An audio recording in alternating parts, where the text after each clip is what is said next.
During the period 20 April to 20 May, the Communists launched 2 phases of their expected spring offensive. On 23 April, the Reds jump off on their first phase, hitting strongest above Seoul.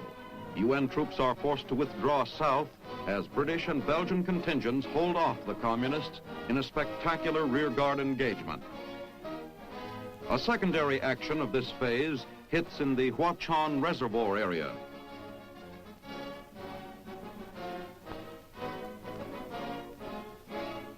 By 30 April, UN forces cease their withdrawal and set up the Lincoln Defense Line a few miles north of Seoul.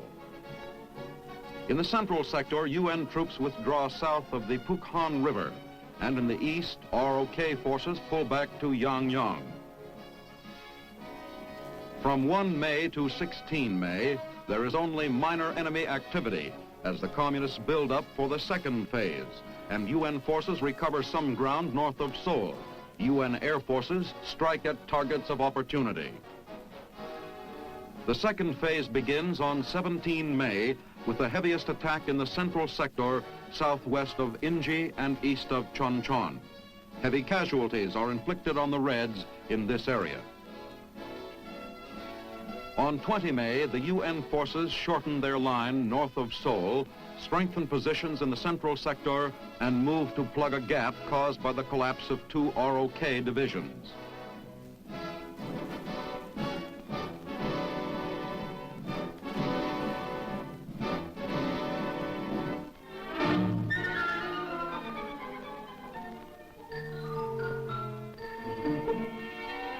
In the Imjin River area, soldiers of 2 combat teams quickly break camp. These combat teams are composed of British, Belgian, Filipino, and American troops. What may be the last meal for a long time is grabbed as a report is received of a large enemy force which has crossed the nearby Imjin. These UN troops start their withdrawal according to plan. Mortars blast at the approaching Reds who threaten to cut off the combat teams.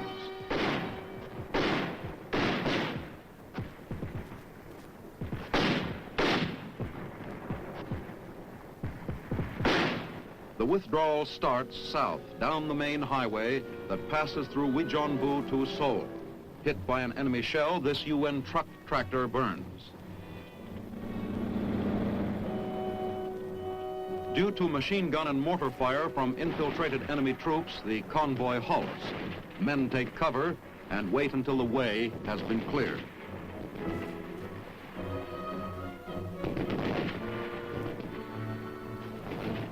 The long convoy moves southward again with its cargo of men and equipment. The Communist offensive was expected, and nothing of use is left behind.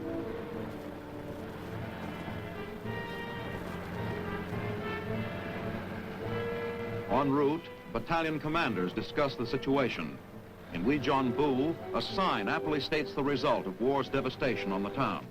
Tanks and trucks race through the battered town to pick up units of the combat team, which are redeployed in new defense line south of Wijeonbu. Later, a battalion of infantry plods wearily through the rice paddies. After fighting off the Chinese all through the night, they slog through the pelting rain to new defensive positions. Their fatigue is apparent in every step.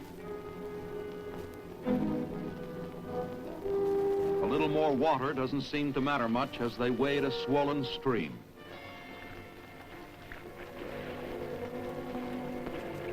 Full advantage is taken of the chance for a short rest before fighting off the Reds again. Rain-soaked troops hold rearguard positions covering the withdrawal. This is the third major Red offensive of the conflict. The first was the initial North Korean aggression last June, and the second, the full-scale intervention of the Chinese Communists on 26 November. Our 155's blast evacuated Wijeonbu.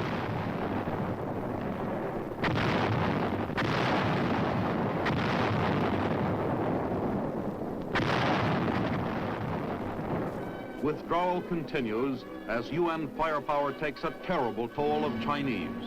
Farther south, nearing Seoul, the last UN vehicles cross a bridge south of Yapyong. Men of an engineer battalion pour gasoline on the bridge, which has also been mined with TNT.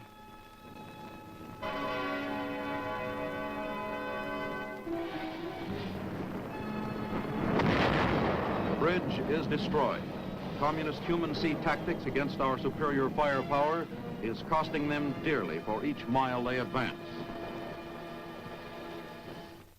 This was Korea in April and May of 1951. A bit later, we'll return to the riflemen in action. But first, we want you to meet an Army nurse who saw duty in Korea. She's Captain Molly Younger of Kansas City, Missouri. And Molly served with a frontline surgical team. Now, how did this team operate? What did it do? The 8076 Mobile Surgical Unit, activated in July, sent to Korea and assigned to the 24th Division. And there they were about 10 to 18 miles below the clearing company. As the first aid men picked up the casualties, gave them first aid, sent them to the clearing company, and from the clearing company were sent to our unit, the Mobile Surgical Unit, for further treatment. Now, this is the first time that a wounded soldier was given definitive treatment this close to the front. Is that right? That's right. It certainly must have saved a lot of lives, Molly. Yes, it did. And after the treatment at our hospital, they were evacuated by train, helicopters, and ambulances to the evac hospital, which was at Busan at that time. And from Busan, they were sent to Japan and then to the States. Now, how many months were you in Korea, Molly? 6 months. Well, certainly in that time you moved around a great deal, didn't you? How did you get around? Well, we had 32 vehicles assigned to the unit, and most of our trips was by convoy. Well, how many of those were ambulances? Well, we had 14 ambulances, that's right. Well, how about the weather in Korea? You saw a lot of different temperatures. Yes, in the beginning it was a little hot. Of course, we didn't have time to think about the heat at that time. And later on, though, it was getting a little bit cold. A little bit too cold for some of us, but we remedied that situation, too. Mm-hmm. Well, Molly, did these extreme temperatures hurt your operations any? Well, the heat didn't hinder anything, but the cold, due to the fact that we're set up in tents in these buildings that were not heated. We did have some oil stoves that we tried to set up and work under those conditions. Mm-hmm. Well, Molly, when did the surgical team see its roughest action in Korea? Well, I'd say right in the beginning, in July, August, and September. When we sustained a lot of losses, didn't we? Yes, and there were long hours of duty for all of us. We worked from 18 to 24 hours, 36 hours, round the clock. This was the whole crew? The entire crew stayed on. And well, how many operations could you do at one time, Molly? well, our first setup there, we could make good use of our 6 tables. We had 6 operating room tables, and they were in full swing at all times. And patients were taken care of as soon as they came in. And we had 3 anesthetists, and some of us could hold down 2 or 3 tables at a time. That was your job. You handled That's the right. anesthesia, right? That's right. Well, Molly, certainly there are a lot out there, a lot of girls watching this program who we would like to see become Army nurses. Now, this is your opportunity to talk to them. Molly, there they are. Yes, we need nurses, and very badly, especially nurses with critical MOSs, specialties. There's the NP, MOS, the surgical, and most of all, anesthetists. Well, Molly, we're asking for nurses, asking these girls to join you in being an Army nurse. We're not doing what the Army used to do and say, join and see the world. In fact, we've given them a pretty rough picture right here. But I think more important than anything else is the fact that you get a great deal of satisfaction out of your job, don't you? Yes, we do. We save lives, and can't think of anything more important than to save lives. Right, Molly. We certainly can't either. Well, now, you told us a few moments ago that when you received these wounded men, the only treatment they had received was from the frontline aid man, right? That's right. Well, how was that treatment? Well, it was really remarkable, considering the circumstance. They had applied the treatment, administered the treatment. They used the improvised a lot of times, the tourniquets and splints, and used string and rope and everything else for tourniquets, in fact. But they all carried their sulfa packs, and that was the first initial treatment. Well, Molly, a little later in our program, we're going to meet one of these medical aid men. But now, let's go back to the action in Korea, April and May of 1951. At the end of the first week of the Communist Spring Offensive, Allied units withdraw to defensive positions north of Seoul. In the western sector, where red pressure is heaviest, trucks loaded with troops move rapidly south. UN forces have broken contact with the enemy all along most of the front. As soon as defending forces have taken positions behind the Lincoln Line, final line of defense between Uijeonbu and Seoul, engineers plant an extensive minefield. The anti-tank mines are armed as the field is completed. Anti-personnel mines will also be laid. To augment the minefields, barbed wire entanglements are constructed by the engineers. Working quickly, the wire is strung and stretched taut. A 75-millimeter recoilless rifle covers the valley which the Reds must cross to reach the Lincoln Line. Observers of an ROK division use this high point to advantage and keep close watch on the opposing hills. Artillery is called for to give relief to a UN tank column under enemy fire in the valley.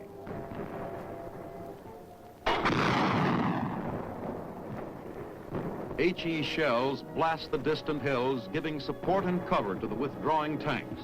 The armored patrol is returning to the Lincoln Line after contacting 2 Chinese battalions.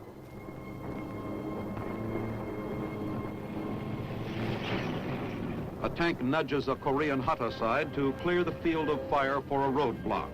As Allied forces retire behind the Lincoln Line, tanks are put into use as defensive weapons.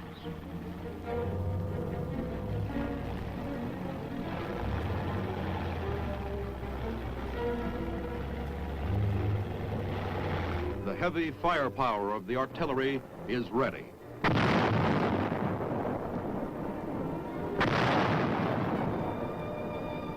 Tanks wait in emplaced positions to add their forceful punch. In the heart of Seoul, on the grounds of the Capitol building, 155 howitzers fire a sharp warning at the advancing Chinese.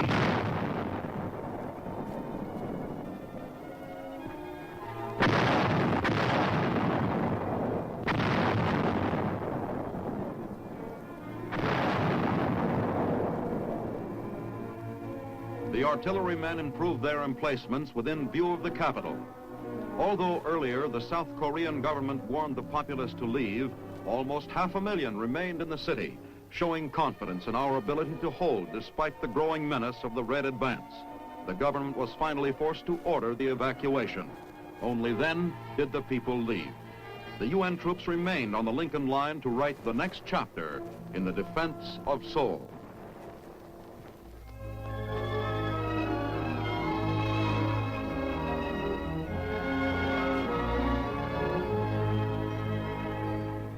A field hospital in Korea. Full facilities must be available here for the first phase of treatment of the wounded. It's the critical phase. An emergency shipment of blood coming in. Whole blood, the doctor's best friend. Oftentimes the wounded man's only chance for life.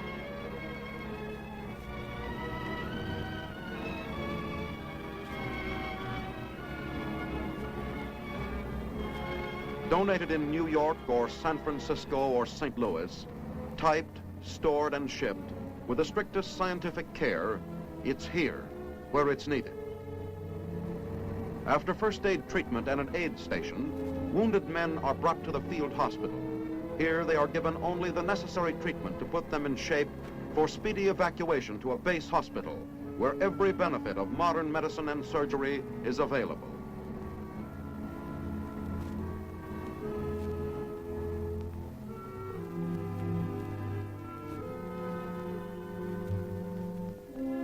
Almost every wounded man has lost too much blood. He needs replacement quickly to overcome or prevent shock, to make his system responsive to treatment, or capable of withstanding the shock of an operation. If a wounded man can be evacuated to a base hospital in good shape, he's as good as safe.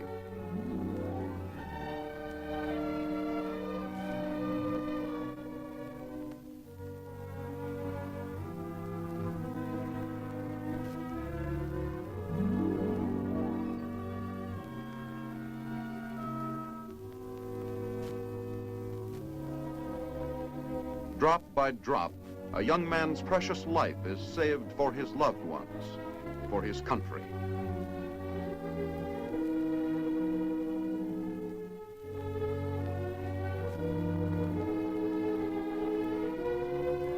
The gifts of blood must never stop.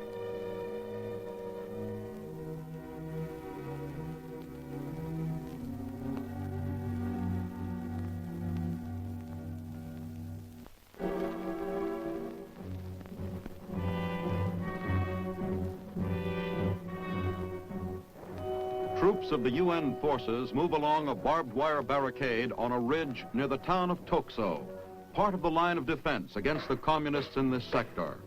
As further determined to the mass assaults of the Chinese, an anti-personnel minefield is planted just beyond the UN-held line. Tripwires are adjusted from the stakes to the mines, which have an effective danger radius of 75 yards. A pressure of 9 pounds against the tripwire will explode one of these lethal traps.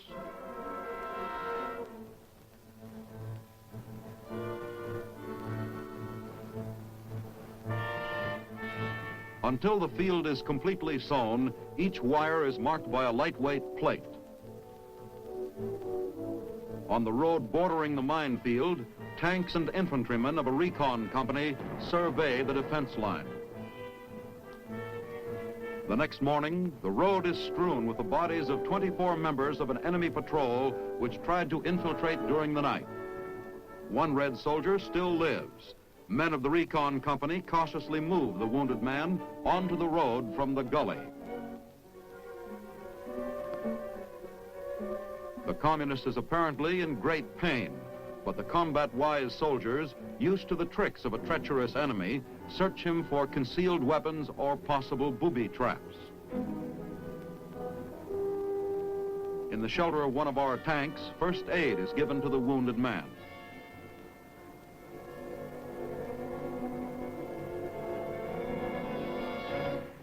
From a vantage point atop a hill, a machine gunner watches the valley below as his assistant adjusts his fire through a BC scope. An observer checks the terrain as a gunner fires at an enemy position in a village ahead. Smoke rises from the battered town. Troops of the United Nations maintain their vigilance and refuse to give up ground to the communist hordes without exacting a heavy toll for every foot of ground.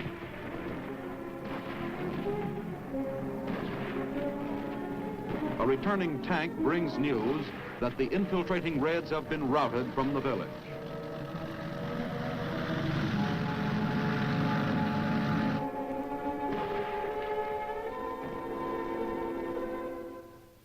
We'd like to tell you about a very important part of our big picture, the frontline aid men.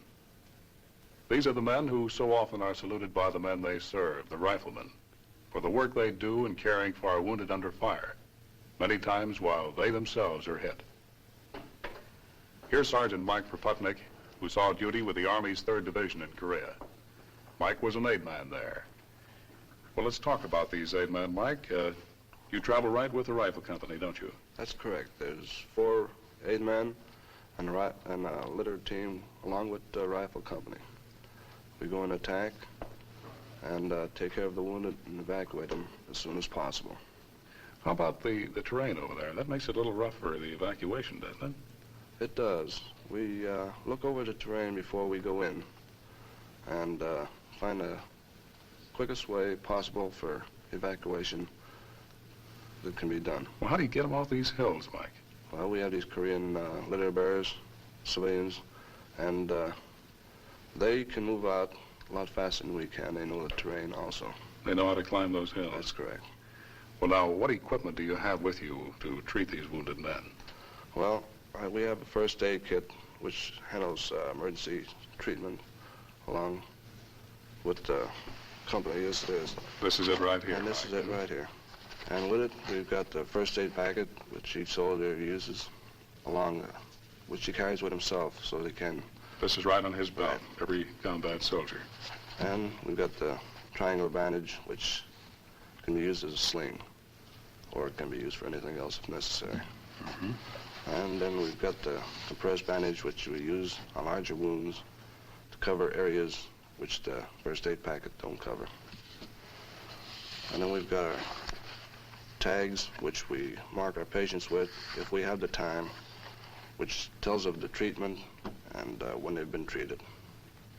Do you have time to use this? Sometimes we don't have the time, so they're treated, or rather marked later on back, further on the back down the line. What do you have on here, just to show what his name, his serial number, and the extent of his wounds? Is that it, Mike? That's it, and also the treatment which he gets from the aid man.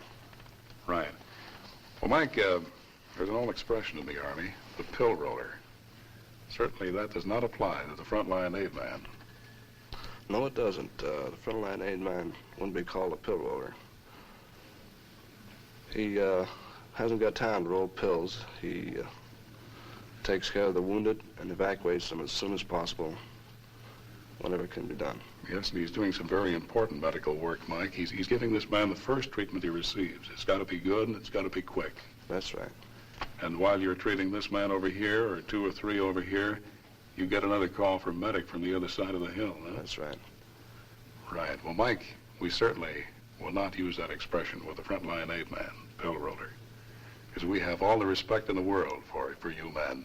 And certainly the men we've had on our program, the riflemen, feel the same way. And now let's go back to Korea of April and May of 1951 and see an air-ground assault. Just north of Seoul, Allied planes smashed Chinese columns massed for an attack a scant 1,000 yards beyond our main line of defense. Pouring down the historic invasion routes from Munsan and Uijeonbu, the Reds try to break through to Seoul. Officers observed the effectiveness of UN air power back in the skies after days of rain, as it plasters enemy concentrations building up for their much-heralded May Day attack on Seoul. The planes smother the target with machine gun fire, rockets, and napalm.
The infantry adds its voice.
Not even the fanatical communists can stand against this sort of coordinated defense. With the full Allied power shattering their formations, the enemy's planned May Day offensive is stalled before it starts.